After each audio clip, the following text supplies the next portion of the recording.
Angry Piers Morgan team up with Joe Rogan to kick Vultures Harry and Meghan out of Spotify.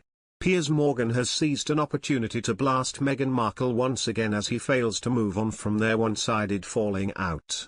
In his new column for the Sun and Rupert Murdoch's broadcasting empire at large, Piers has taken issue with the fact that Meghan has called for a podcast by American podcaster Joe Rogan, 54, to be removed from Spotify after he interviewed two controversial scientists about the COVID-19 virus. Piers writes, "Rogan's got an open mind, he doesn't park himself into any particular political or social tribe, nor does he like or dislike people according to their partisan allegiance. He describes himself as a socially liberal man who supports gay rights, women's rights, universal healthcare and recreational drug use, and he has publicly endorsed Ron Paul, Bernie Sanders, and Tulsi Gabbard. But Rogan also believes strongly in free speech, hates cancel culture, supports the Second Amendment and loudly condemns the appalling way conservative voices are constantly vilified and censored by liberal-run media. I don't always agree with what Rogan or his guests say, but why should I?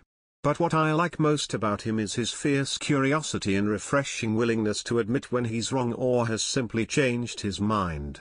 Yet today, he's at the center of a ferocious firestorm driven by the permanently outraged woke brigade that is designed to cancel him from his $100 million Spotify deal and silence his supposedly dangerous thoughts. Specifically, the furor surrounds interviews he conducted with two doctors who have opinions that counter current thinking about COVID-19. Unlike, I suspect, most of Rogan's furious critics, I've actually listened to them and found them very interesting, just as I did when he interviewed my former CNN colleague Dr. Sanjay Gupta, who holds very different views about the pandemic.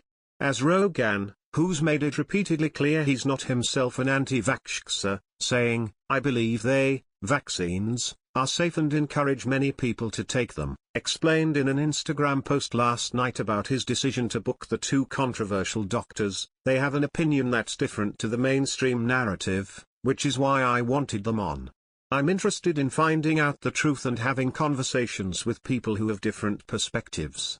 Rogan added that given that the science has changed repeatedly throughout the crisis over everything from whether cloth masks are effective, to the ability of vaccines to stop infection or transmission, and if COVID-19 started in a Wuhan lab, then why is it wrong to challenge it?